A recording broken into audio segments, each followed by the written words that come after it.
Bonsoir à tous, bienvenue sur le plateau Equinox Soir, votre décryptage quotidien de l'actualité de lundi à vendredi 19h-21h, 18h-20h, Greenwich Mean Time. Le 31e anniversaire du Social Democratic Front intervient alors que le parti traverse l'une des plus graves crises après celle de 2006. Alors que le chairman Ni John Fundi vient d'annoncer sa mise en retrait progressive du landerneau politique, deux cadres et non des moindres, à savoir les députés Joshua Namangui aussi et Jean-Michel Ninche, ne se parlent plus. Le premier vice-président national et le président régional SDF Littoral ont décidé de porter sur la place publique leur dissension. Le député SDF Vouri-Est souhaite que le fameux 8-2 s'applique à son vice-président national pour s'être rendu coupable d'actes anti-parti en février dernier. Nous n'en sommes pas encore là et l'on pourrait aisément conclure que Joshua Namangui aussi est un vénard, contrairement à certains autres hauts cadres de ce parti, tels Edith Kabanwala et Pierre Cuomo, pour ne citer que cela, qui seront exclus du parti parce que frappés par cette disposition des textes fondamentaux du Social Democratic Front. Le parti né dans la douleur le 26 mai 1990 à Bamenda a été secoué par une première crise en interne qui a failli entraîner la scission de la principale force de l'opposition camerounaise. En 2006 donc, deux congrès sont simultanément organisés à la suite des querelles internes. Les légitimistes, au terme de 3 jours d'assises à Bamenda, chef-lieu de la région du Nord-Ouest, reconduisent Ni John Fundi. Les dissidents, eux aussi, ont choisi Yaoundé pour tenir leur congrès qui va désigner le bâtonnier Ben Mouna à la tête de 7 autres Social Democratic Front. Les affrontements entre les partisans des deux camps conduiront au décès de Grégoire Diboulé. Depuis le retour du Cameroun à un système multipartisan, le Social Democratic Front s'est toujours aligné pour solliciter les suffrages des Camerounais en âge de voter. Exception faite pour les législatives et municipales de 1992, la présidentielle de 1997 et les régionales de 2020. En dehors de la présidentielle de 1992, supposée avoir été remportée par le Social Democratic Front, le parti et son candidat à la présidentielle ont toujours occupé le second rang. Une tradition malheureusement rompue en 2018 avec la présidentielle catastrophique pour le candidat SDF, 3,35% et quatrième au classement pour Joshua Namangui aussi. Comme si cela ne suffisait pas, le double scrutin législatif et municipal de février 2020 sera une autre catastrophe. 5 députés et 5 exécutifs communaux contrôlés par le SDF. La faute, apprend-on, de ce côté-là, à la guerre au nord-ouest et au sud-ouest. Véritable bastion du Social Democratic Front. Madame, Monsieur, tout à l'heure à 20h, c'est la grande édition d'information présentée par Cédric Noufelé. Tout de suite après, je vous retrouve pour Equinox Soir. Deuxième partie, ce sera le temps du débrief.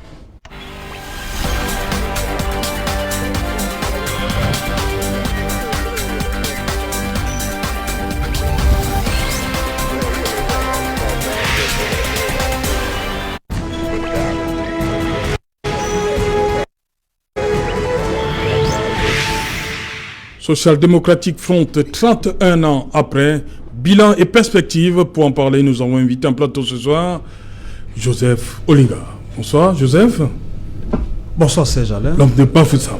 Comment va Bafoussam? Bafoussam, je crois qu'il se porte comme le Cameroun. Eh oui. Il n'y a rien de spécial. Peut-être que, à la différence que Yaoundé et Douala sont des métropoles, oui. Mais en termes d'ambiance sociale, je crois que Bafoussam se porte comme le Cameroun. Voilà. Donc, vous me permettez là de dire bonsoir, d'adresser un bonsoir au panel évidemment, oui.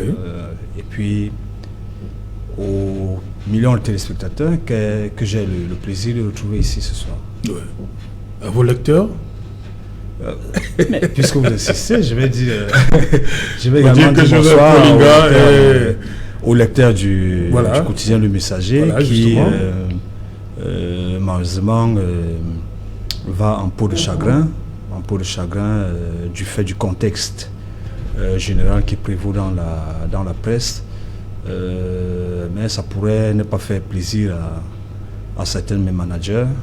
D'ailleurs, je leur ai dit plusieurs fois, qui est aussi liée, cette crise financière, qui est aussi liée en réalité, je pense bien, à quelques légèretés dans le management, parce que en tout cas, nous ne sommes pas venus parler du messager, mais savoir que le messager est au creux de la vague, comme c'est le cas, et on ne peut pas, il faut plus se le cacher. Parce qu'en Afrique, nous avons chez nous les Bantous, chez nous les Bétis, nous avons un adage qui dit qu'on peut cacher la maladie, mais on ne cache pas la mort, parce que le jour de la mort, on est obligé d'ouvrir la porte bien grande. Mais là, on ne peut plus rien faire.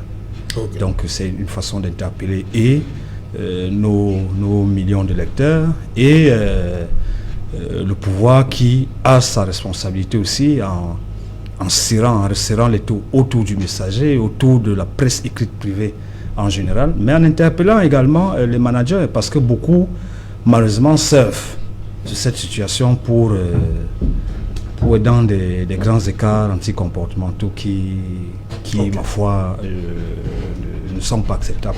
Merci Joseph Olinga. On va rester à Bafoussam parce qu'il est là, il est à Douala une fois de plus. Amanouta, bonsoir. Bonsoir, c'est Jalin.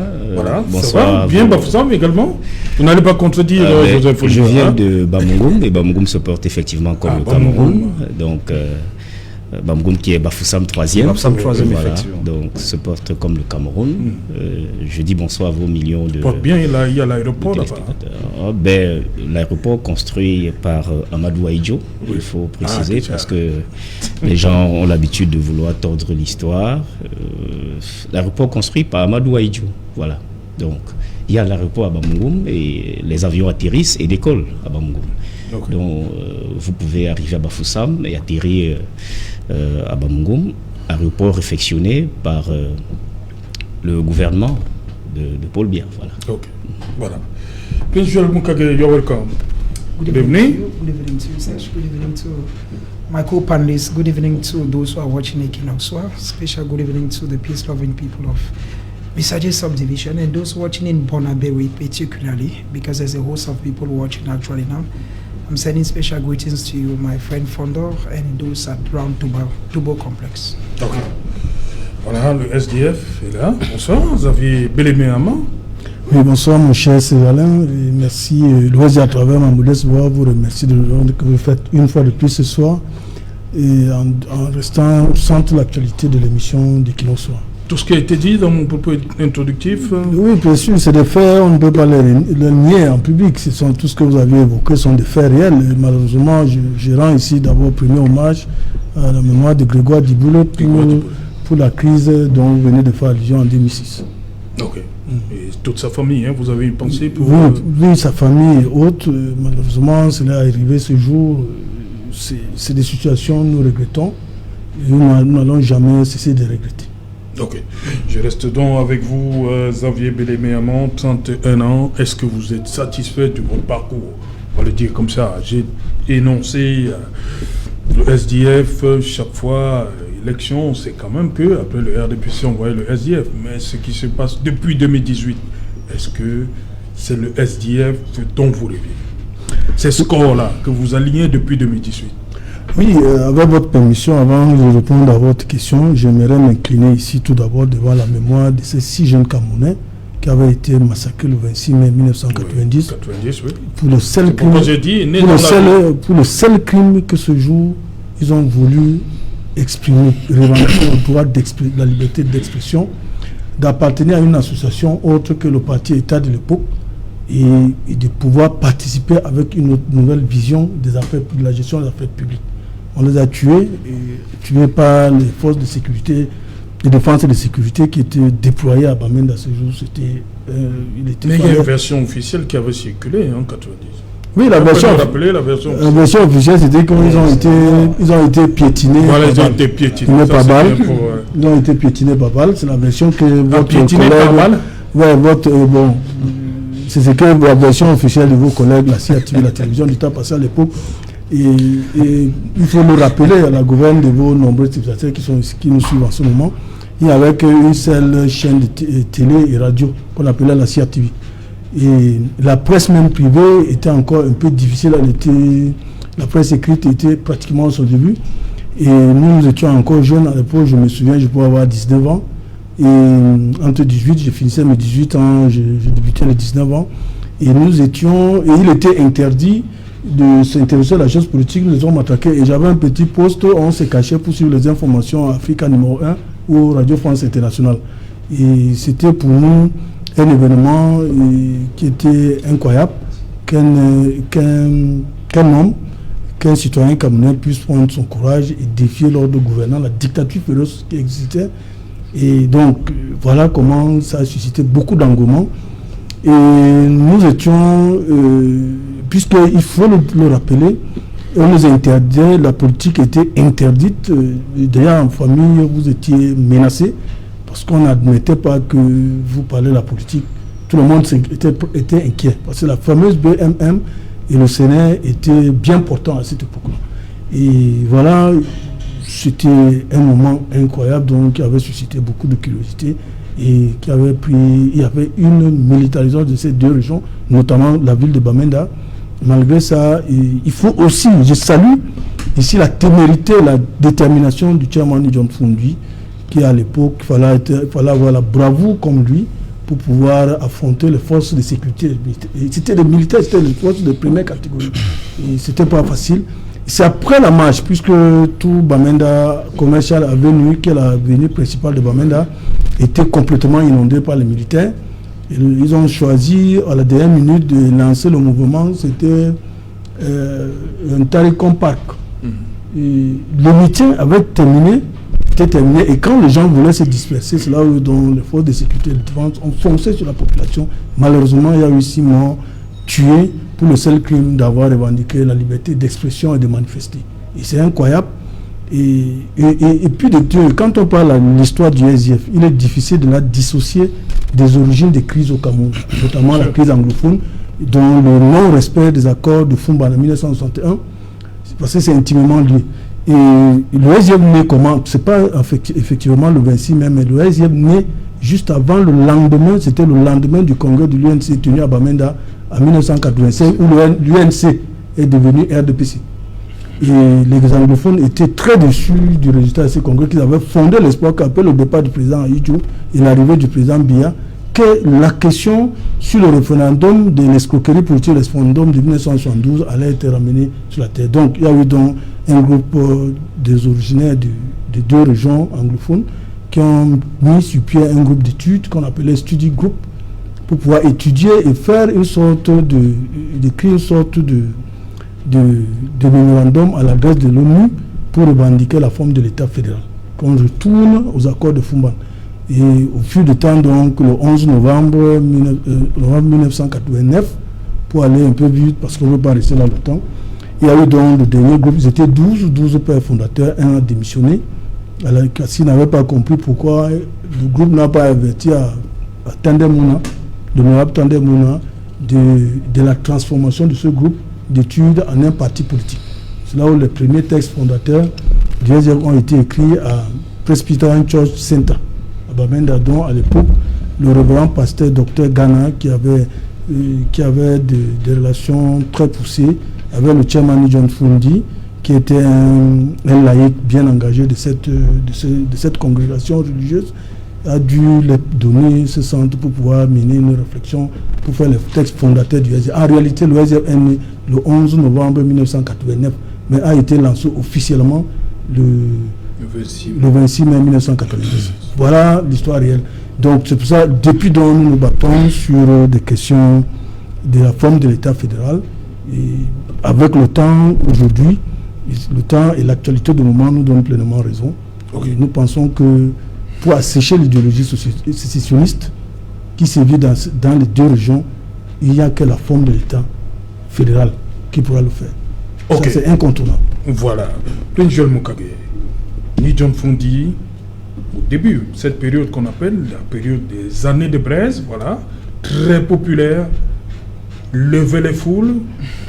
Lorsqu'il arrivait dans une ville, c'était la catastrophe. Et ça s'est traduit par cette présidentielle de 92, où il obtient 36,0% de voix. Il est officiellement classé 2e, mais SDF, on pense que ni John Fund, le SDF et la coalition, une coalition, a remporté cette élection présidentielle. Les Camerounais avaient soif du changement en 92. Yeah, sure. I think that like the SDF militant put it, the issue is, Serge, in the 1990s, Cameroonians were like up to here. They wanted change. This is because the CPDM, because Bia steps into the shoes of Ahidjo, because Ahidjo had changed or formed all political parties to create one, the CNU. Oui. Bia now takes seat right to 85, where he changes to the CPDM. Now in the 1990s, people saw the SDF as that party that could bring change. That is why at each time when Ninja say Hirjibe, there was these people that came out. And the people felt that, okay, this is change. Such like we already did in the introductory note, if you look at the percentage that the SDF had in the 1990s, from there till now, which political party has had that? It tells you that progressively people are beginning to like, it's time we look at it differently. And I believe that Serge Alain, all this, it has come at a time because when you look at what is happening even within the Social Democratic Front, to an extent, I remember listening to the chairman in an interview granted to a colleague of ours, and he told the guy, because the question they asked him is, Chairman, why can't you give power to younger ones? And I remember listening to Nijon Fundi say this, that if he gives power, since they are saying he should give today to the youth, who amongst these youths could come in the 1990s and say I'm an SDF? I want to remember as a very young man, Serge Alain, I come from a small community whereby in that early time when they even noticed you were SDF, people were not on talking base because they looked at you as somebody who wanted change by every way.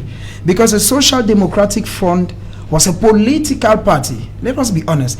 The only time I saw a party that came with what the Social Democratic Front had is the CRM in 2018. It means that people progressively, they were no longer identifying. And this is because of the squabbles. How do you explain, Serge Alain, that the chairman of the party says, okay, I think I've done my part. It is time for you youths to take. And like you said in the introduction, look at it. That you have two young guys and you want to give them power. One is the first national president of the party. The other is the regional. And the regional wants it at all costs that the first leaves the party. It's regrettable. And if the SDF is where it is today, it is because of this, they have article they call Article Widde. It is because of that article that Kawala left. Same article took away the Ben Muna. Same article has taken away so many big guns that you've cited. And I feel that the Social Democratic Front as of now, instead of focusing on this year weekday of a thing, because the thing is killing the party, they should rather be looking at how to bring the crumbs of the party together. Because une organisation doit fonctionner avec des règles, non? Bien évidemment. It's very true. I do not dispute the fact. But the Peut-être issue que le is, SDF a trop médiatisé that is why I'm saying that, Serge. When you look, des règles. every party has internal rules and regulations. Oui. But I believe that other political parties, they struggle to hide their shame. When you listen to two big guns of a party, every day insulting themselves on different media platforms, and even within the party, they have their followers. There are those who are with the Ninche scam, and there are those who are the OC scam. Very normal. When you follow them on social media, on radio, on TV, you know who stands for who. Now, how do you expect somebody who is an outsider, who wants to join the Social Democratic Front? The person already starts thinking, because when you look at them, Serge Alain, the truth is, those of us who are following them, when you listen to these two people, one of the either parties is accusing the other of being a pro-regime, while the other is accusing the other of being the MRC, of being pro-MRC. Now, when you look at these two ideas, first of all, permit me tell you that, Serge Alain, the Social Democratic Front remains one of those political parties whose stronghold is the Northwest and the Southwest. A very simple example, if you go, for instance, to Misaje, for instance, the day they are during elections, parliamentary or presidential, at the ballot box there are two things that they give you. They either give you the CPDM or they give you the SDF. That is why I told somebody that as of now, when you come and you say you're a militant of this political party, the political party should not be at the level of the town, it should be at the... But now says when these two people cannot agree, it means that people start thinking, no, if I'm going here, then I'm going for this, if I'm going here, I'm going for this. Okay. They are not speaking the interest of the Social Democratic Front. Voilà, Joseph Olinga, il y a ce fameux 8-2, est-ce qu'il a fait beaucoup de mal au SDF?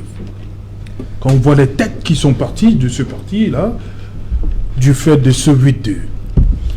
Comme je l'ai dit, hein, toute organisation a besoin de règles. Est-ce que vous avez comme l'impression qu'aujourd'hui, comme je l'ai dit dans mon propos introductif, ce choix-ci est-il un vénard? Pourquoi je ne veux pas dire qu'on tarde, mais qu'est-ce qui se passe avec le 8-2? Ninja réclame le 8-2, mais ça n'arrive pas.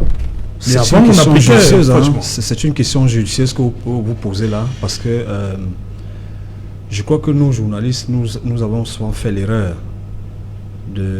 d'analyser le fonctionnement de certaines formations politiques avec une certaine passion, sinon avec en y mettant du cœur, en y mettant parfois trop de sympathie. Oui. En réalité, lorsqu'on prend du recul, on se rend compte que ce soit le SDF dont on parle aujourd'hui, en tout cas, le SDF qui est l'aîné de l'opposition au Cameroun, que ce soit tous ceux qui sont venus après, sont en réalité dans leur fonctionnement, en tout cas, hein, dans leur fonctionnement interne, dans leur structure, au-delà de la structure qu'ils présentent, la structure légale qu'ils présentent à tout le monde, sont en fait des excroissances de l'UNC dont est né le RDPC. Sont des excroissances, pourquoi? Parce que certes, on vend des projets politiques aux Camerounais, on veut changer le Cameroun, mais à l'intérieur, vous allez vous rendre compte que c'est pas l'idéologie qu'on vend en premier aux gens. C'est l'image, généralement, d'un démiurge. Ça s'est passé comme ça avec le SDF dont on parle aujourd'hui. Ça peut fâcher les gens qu'on le dise aussi. Ça s'est passé comme ça. Et ça continue de se passer comme ça. Avec le SDF, ça se passe comme ça. Avec l'UNDP, ça se passe comme ça. Avec le MRC, même aujourd'hui, qui est censé être... qui a pris un peu le relais, à un moment donné, de ce que le SDF représentait en 1990. C'est-à-dire que tout le monde veut changer les choses, mais on se rend compte, en prenant du recul, que c'est la structure de fonctionnement du RDPC qui est reprochée dans tous ces partis. C'est-à-dire que il existe, il y a un parti qui existe, un parti X qui existe, mais en réalité, la seule chose qui compte à l'intérieur, ce n'est pas l'idéologie, ce n'est pas la proposition politique qu'on apporte aux Camerounais, c'est l'image généralement d'un homme qu'on est en train de vendre. Ça se passe comme ça, ça s'est passé comme ça dans l'UNDC, dans l'UNC, hein, à partir de la littérature, qu'elle soit politique ou historique, que nous avons lu l'UNC, ça s'est passé comme ça. C'est d'ailleurs pour cela que l'UNC, celui qui est venu prendre la tête de l'UNC, après le départ de l'autre, a vite fait de transformer son RDC en RDPC. Oui. Pour qu'en réalité, ça devienne sa propriété, sa chose, comme on dit. Parce que tant qu'il restait avec la fêtière de l'UNC, il était redevable à quelqu'un. Alors, vous avez évoqué quelque chose, je pense que c'est Xavier Bellemé qui a évoqué ça tout à l'heure. J'aimerais quand même qu'on dise aujourd'hui, parce que lorsqu'on situe la crise dans le SDF à partir de 2006, je ne crois pas, c'est pas très vrai, du simple fait que, en réalité, partons du fait qu'en 90, lorsqu'il y a marche, la genèse de cette affaire en réalité, je pense que je parle sous votre contrôle, Xavier, la genèse de cette affaire, c'est que ce n'est pas en fait Froundi qui est le géniteur de cette affaire. Il est en réalité le porte-flambeau d'une réflexion qui a été menée par un think tank. Parce que c'est des gars qui étaient c'est des gars qui étaient dans la fonction publique, c'est des gars qui avaient des intérêts avec le pouvoir en place, donc ils ne pouvaient pas s'afficher d'un coup. Ils se sont dit, mais on va quand même aller au front. Et Frundji est allé devant. Bon, mais malheureusement, comme on dit, il y a eu la baraka dans l'affaire. L'affaire est passée. Pourquoi parler de malheureusement? Non, j'ai dit malheureusement pour eux. Ils se sont dit c'est un processus. Malheureusement pour eux, c'est passé. Et Frundji, l'ivresse du pouvoir faisant, Frundji voyant que l'affaire est passée, il s'est approprié l'affaire. Ça, il faut le rappeler aux Camerounais. Et c'est de là que la crise au SDF commence. Et elle a été donc un peu plus amplifiée lors de la première élection présidentielle. En attendant, les gens se disent, bon, quitte à aller au front, allons-y de l'avant, on va aller aux élections. Bon, il y aura une redistribution de cartes et bon, chacun va tirer son épingle du jeu. Et il y a le score que nous tous connaissons, que l'histoire a retenu. Et Frundji, lui, étant déjà royalement installé, ne trouve aucun intérêt à accéder à la revendication violente dans laquelle les autres l'amènent. Et là, c'est le vrai clash qui commence. C'est le premier vrai clash ouvert au sein du SDF qui s'engage. Donc, aujourd'hui, si on parle... c'est peut-être parce qu'à un moment donné, il nous manque de quoi nous mettre sous la dent, qu'on évoque en réalité le combat Ninche aussi, qui en fait... Vous le négligez? Non, je le relativise tout simplement parce que le SDF a l'habitude de ces combats-là. Et malheureusement, Dieu merci, Armand Noutak est assis sur le plateau. J'ai commencé par vous dire que le MRC apparaît un peu aujourd'hui au plan historique, au plan de la forme, de la structure, apparaît un peu aujourd'hui comme l'héritier du SDF de 90. Mais malheureusement, vous avez vu que c'est le même phénomène qui se reproduit dans le MRC lui-même. Donc, arrêtez, il n'y a rien de nouveau, c'est parce qu'à un moment donné, sur nos colonnes,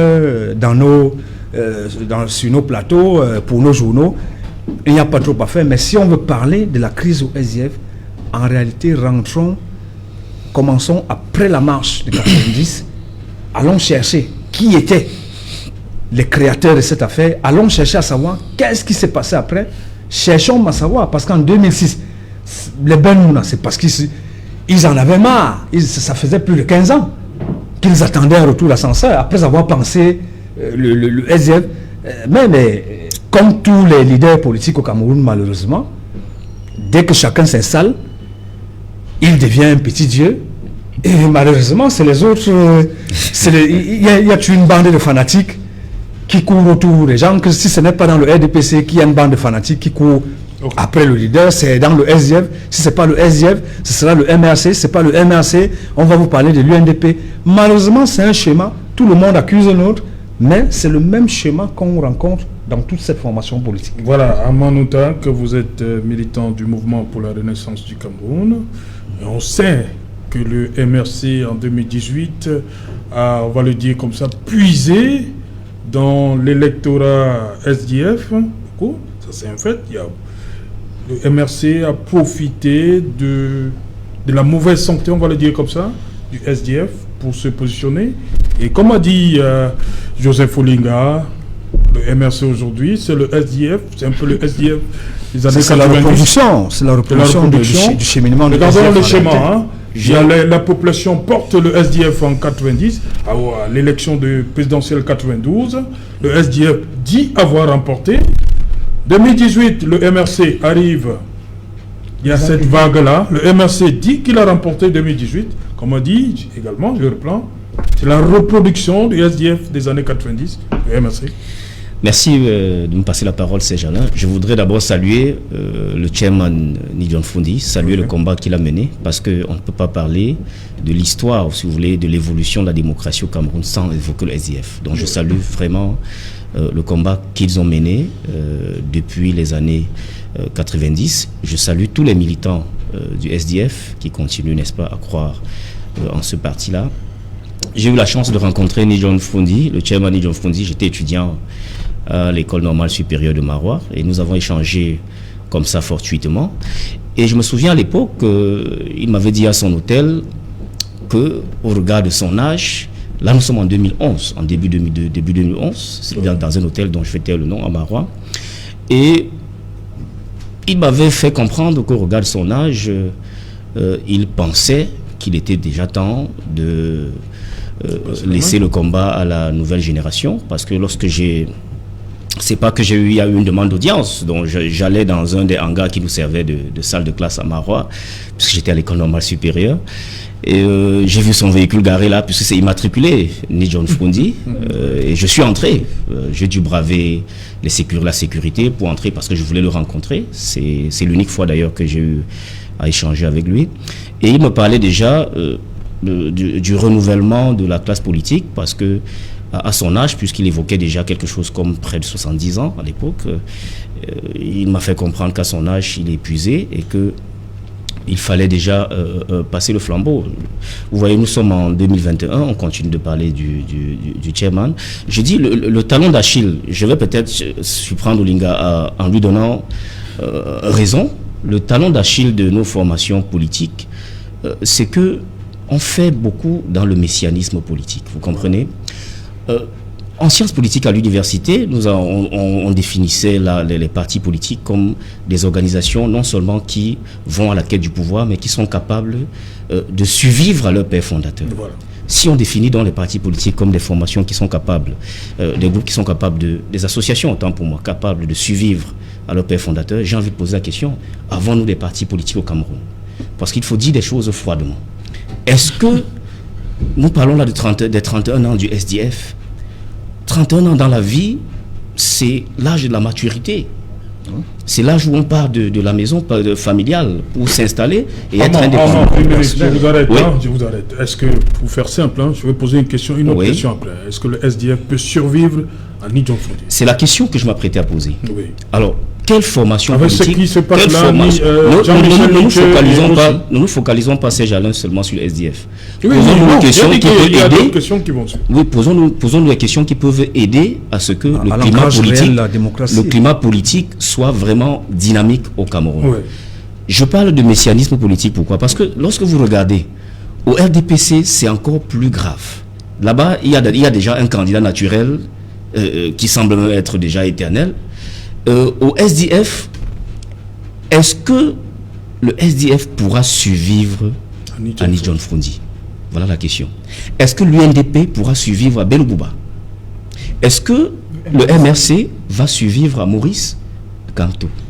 Est-ce que le RDPC pourra survivre à Paul Biya? Voilà les questions que nous devons nous poser pour construire non plus des sectes, c'est-à-dire des groupuscules avec peut-être des gourous qui sont à la tête, mais construire des formations politiques. Mais là où je veux mettre un peu, je dois pas être d'accord avec Joseph, mon ami Joseph Olinga, c'est que au MRC, nous avons compris, nous avons pris note, n'est-ce pas, des erreurs du passé. Soutenir un leader, Joseph, ce n'est pas faire du culte de la personnalité, parce que qu'on le veuille ou pas, à un moment précis de l'histoire, il y a un leader qu'on est obligé de porter. Parce qu'il est à même de défendre nos intérêts politiques, de défendre notre programme politique. Je me suis amusé à poser la question la semaine dernière sur les réseaux sociaux. Qui est le numéro 2 du RDPC? Qui est le numéro 2 du RDPC? Alors, voilà, très bien. Qu'on ne sent pas beaucoup, qu'on ne voit pas. Vous le dites parce que vous êtes certainement très cultivé, Serge Alain. Parce qu'il y a des militants du RDPC qui sont venus me parler de gens qui étaient et tout le reste, alors que c'est faux. Vous voyez très bien que voilà une organisation politique qui date de 1985, dont en 2021, on ne sait pas. Il y a des militants qui ne savent pas qui est le numéro 2.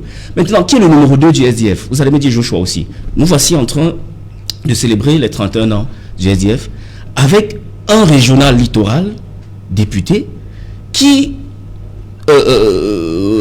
bagarre ouvertement avec le vice-président du parti. C'est la preuve que le SDF, jusqu'ici, n'a pas été un véritable parti politique. Nidjon Frondi, c'est-à-dire la figure, l'image du Social Democratic Front, a été au départ et jusqu'à une certaine période, l'élément, je voulais dire, l'élément fédérateur. Mais la force d'un leader, c'est que dès qu'il entre, il doit penser à sa sortie. Lorsque vous entrez pour vous installer éternellement, vous tuez l'organisation. Vous comprenez? Est-ce que c'est le cas pour si vous? On avait... Vous-même, vous avez parlé de votre rencontre de 2011. Et je crois qu'en février 2018, lorsque le SDF choisit comme candidat son plénipotentiaire pour la présidentielle d'octobre 2018, Joshua Nabangui aussi, c'est peut-être un test. Mais avec le score, est-ce qu'on n'est pas dans les regrets? Ces gens-là, il faut qu'on se dise quand même des vérités. Oui. Vous avez très bien vu que même pour faire la campagne de Joshua aussi, on était obligé de marcher avec les effigies de John Fundi. Vous comprenez? J'ai vu des candidats RDPC dans des villages faire la campagne pour les municipales avec l'effigie de Paul Biya. Oui. C'est-à-dire quelqu'un veut être maire, quelqu'un veut être maire d'une commune, il vient avec la photo de Paul Biya. Vous comprenez? C'est ce messianisme-là qu'il faut combattre. Oui. Nous, MRC, je ne suis pas ici pour faire un marketing politique. Nous avons compris que dans toute organisation, il faut laisser le génie de chacun s'exprimer. Vous ne pouvez pas venir comme un messie, le seul à tout faire, le champion de tout, et croire que à votre départ, l'organisation va survivre. C'est la raison pour laquelle vous allez constater que nous avons le professeur Maurice Kamto, qui est là, et à côté de lui, tout aussi brillant et visible, nous avons le premier vice-président, Mamadou Mouta. Ça veut dire quoi? Je vais sortir par ce que nous avons vécu en France en 2012, avec le scandale du Sofitel, avec Dominique Strauss-Kahn. Le Parti socialiste, c'est-à-dire dans tous les sondages, on savait déjà que c'est Dominique Strauss-Kahn qui allait remporter l'élection présidentielle. On avait pris par tous les bouts, on savait que c'était lui. Et lors des primaires du Parti socialiste, que ce soit Martine Aubry, François Hollande avait été dernier dans tous les sondages et perdant en fait, on avait pris par tous les bouts, il était perdant, François Hollande. Vous voyez, il y a un scandale comme celui-là. Voilà donc ce qu'on appelle le parti politique. C'est-à-dire, à moins d'un mois du premier tour de la présidentielle, il y a un candidat qui, par la force des choses, est non partant. C'est-à-dire celui-là qu'on a porté comme, je vous disais tout à l'heure, c'est-à-dire on l'a porté, il est non partant. En quelques semaines, le Parti socialiste réussit à se constituer, à se reconstituer, et à vanter et à vendre un autre candidat. Comme François Hollande. Alors imaginez en 2018, par exemple, nous avons un autre candidat. Ce qui s'est pas passé avec les Républicains, parce que François Fillon également était, malheureusement... Oui. Non, il n'a pas passé l'étape des primaires. Oui. Il n'a pas passé l'étape des primaires. Non, je dis alors, mais tous les problèmes que François Fillon bien évidemment. J'ai pris cette image. J'ai pris cette image. C'est la même chose. Exactement, c'est genre. Alors pourquoi j'ai pris cette image? À la présidentielle de 2018, on avait 9 candidats. Vous comprenez? C'est parce que je souhaite vraiment que, au sorti de ce débat, que les gens puissent penser, c'est-à-dire à mettre en place de vraies formations politiques. Imaginez qu'il y ait eu un scandale comme celui-là, à la veille, c'est-à-dire 3 semaines avant le 7 octobre. Vous voyez un parti politique qui pouvait être capable d'investir rapidement comme ça, un autre candidat? Vous voyez un parti politique, c'est-à-dire vous voyez un des 9 partis politiques en lice pour les compétitions, capable de faire ce qu'a fait le Parti socialiste en 2012, capable en un mois de réinvestir rapidement quelqu'un? Non, nous devons nous devons laisser le messianisme politique, nous devons cesser ce culte à outrance de la personnalité pour construire de véritables formations politiques afin d'animer notre démocratie. C'est justement, Xavier Bellemé, est-ce que, je vous pose cette question, le SDF pourra-t-il survivre à John Fundi avec ce qui se passe, avec les résultats de la présidentielle 2018 catastrophiques et avec ce que 2 de vos cadres nous servent depuis le mois de février 2021? D'abord, je veux d'abord préciser une chose, parce que Joseph Elinga a dit beaucoup de choses tout à l'heure. Certaines étaient vraies, d'autres fausses. Il faut d'abord, y compris Joël Mokake, il faut d'abord préciser qu'il n'y a pas au SDF, il n'existe pas au SDF un problème de l'honorable Jean-Michel Nithieu contre l'honorable Joshua aussi. Il faut que les Camerounais cessent cet esprit de penser que les affaires dans un parti politique sont une affaire d'individu. Si l'honorable Joshua aussi, l'honorable Jean-Michel Nithieu ont des problèmes, c'est privé. S'ils ont des problèmes privés, ça ne concerne pas le SDF.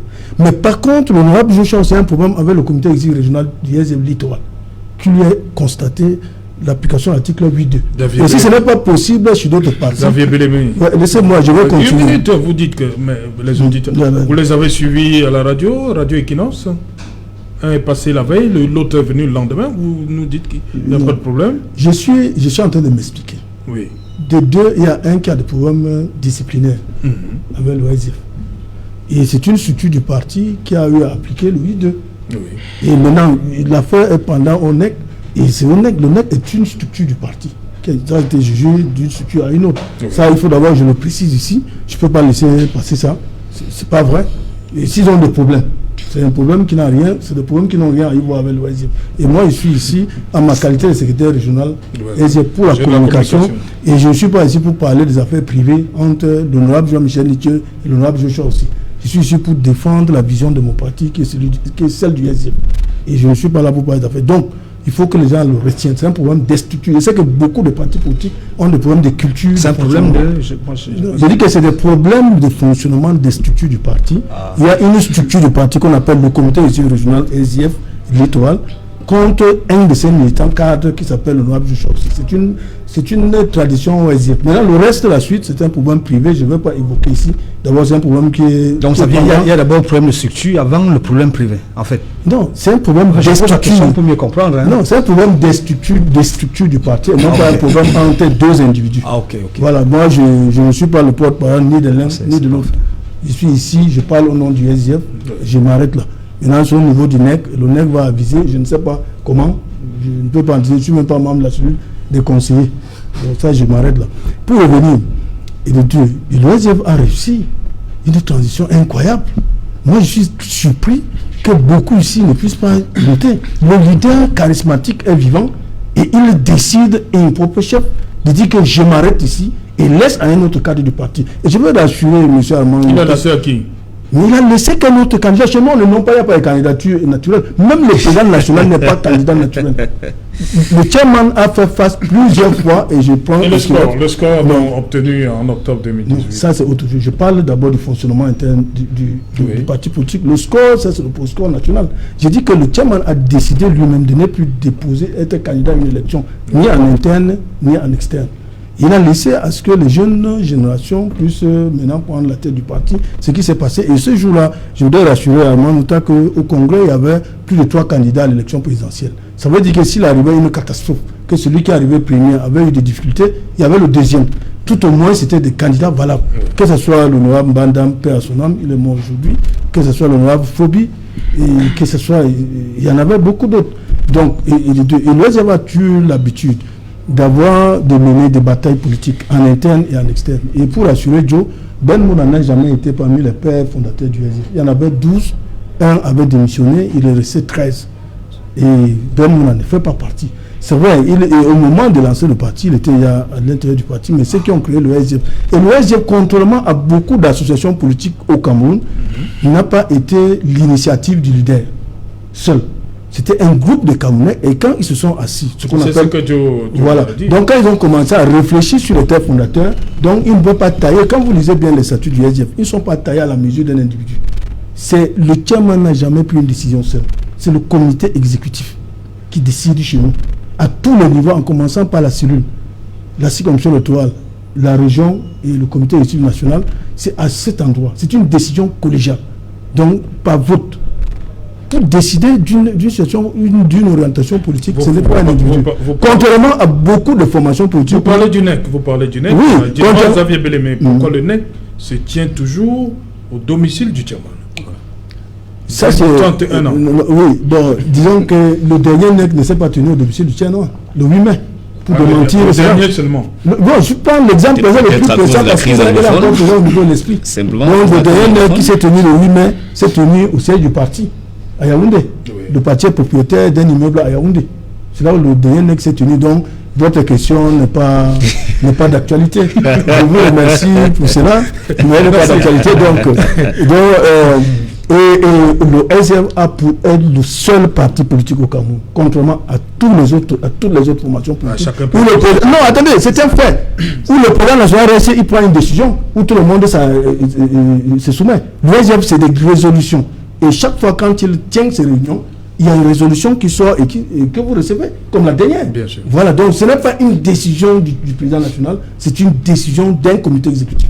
Donc ce n'est pas un individu. Quand un comité exécutif prend la décision, même si l'initiative vient d'un membre X, ça veut dire une décision du parti et non pas une décision d'un parti. Donc il n'y a pas le messianisme au SDF. Mais dans la vie, je vais vous rassurer, surtout votre auditoire, ce n'est pas un crime en soi qu'on ait un leader charismatique qui reste 30 ans à la tête d'une formation politique, même en France, qui est un pays où la démocratie est plus avancée.